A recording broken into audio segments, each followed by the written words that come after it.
I'm being a little bit ambitious in March, just because in February I tried to be ambitious and it worked out for me. I read a total of 10 books in February. You can check out my wrap up there. I have a good feeling about March.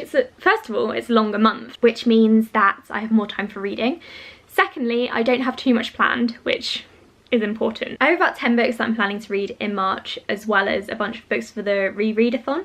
So March is going to be busy, but I'm feeling good about it. The first two books are ones that I should have read in February but didn't get around to. The first one being The Fifth Season by N.K. Jemisin. This is an adult fantasy about shifting tectonic plates and earthquakes and things, I think. I did read the first chapter of it at some point, but I've forgotten it, so I need to try this again. I'm really looking forward to this one because I've heard amazing things about it. N.K. Jemisin has won so many awards. I think it just sounds really, really good. The other one is On Beauty by Zadie Smith. This, I think, is contemporary about a dad and a son. The next two books are ones that I borrowed from my manager at work.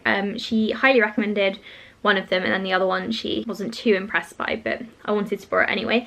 The first one is an adult thriller, and that is 13 by Steve Cavanagh. All I know about this one is the marketing line, which is the serial killer isn't on the trial, he's on the jury. So that's all I needed, really, to want to pick this one up. I'm so glad that my manager bought it because I probably wouldn't have. I'd probably have gone to the library because I don't really tend to buy thrillers. I am a bit hesitant to read it because I think this is part of a series and the detective on the case is in each one of the books, but I don't think you have to read the rest of the books to read this. And to be honest, I'm just interested in that hook. Then the second one that I borrowed from her was The Seven Deaths of Evelyn Hardcastle.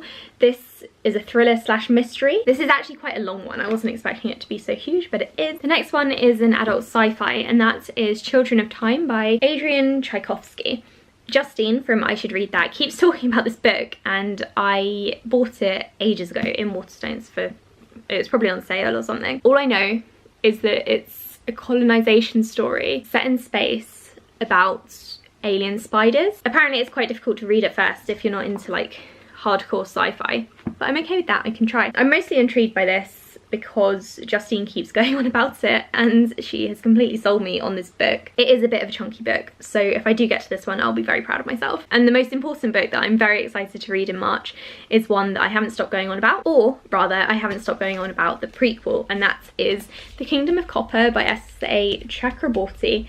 This is the sequel to City of Brass, which I read in January and adored. I gave it 5 stars. I fangirled over it in vlogs and in my wrap up, and I need to do a full review on it still because it is an incredible book and I haven't read a 5-star book like it in a while. So I'm hoping The Kingdom of Copper is going to be just as good. This book is huge. This is nearly 700 pages, I think. Sorry, no, just over 600, but it's still enormous. Look at this thing, it's a brick. I just can't wait to read it, but at the same time I'm really nervous, which is why I haven't picked it up yet. I'm really nervous to see where it goes, and I also don't want to wait a year for the next book, but I have to read it in March. I can't stop myself. One thing I am quite disappointed by though is the fact that it's ripped. It arrived like this and it's completely like dented. You can see it looks like something's been dropped on it. That makes me so sad. But then I also figured that if it's on my shelf you wouldn't be able to see it and I couldn't be bothered to return it. So this is mine now. Final 4 books are all e-arcs that I received from publishers. I got them all for free in exchange for an honest review, and they're 4 that I definitely plan on reading. I do have a few more that I need to read in March really, but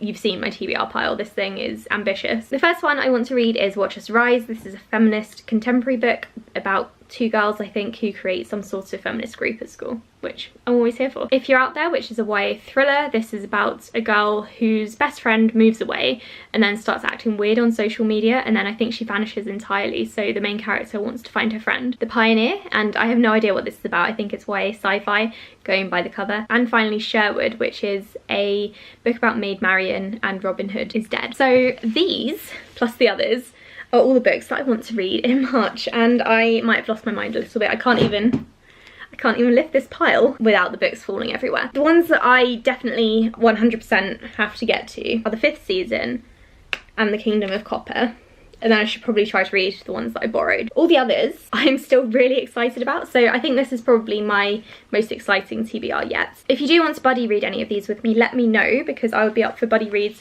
on just about all of them, even if they're just casual buddy reads where we just like tweet each other or text each other every few chapters or something. That would be cool too. So thank you for watching everyone. I'll speak to you in my next video. Bye!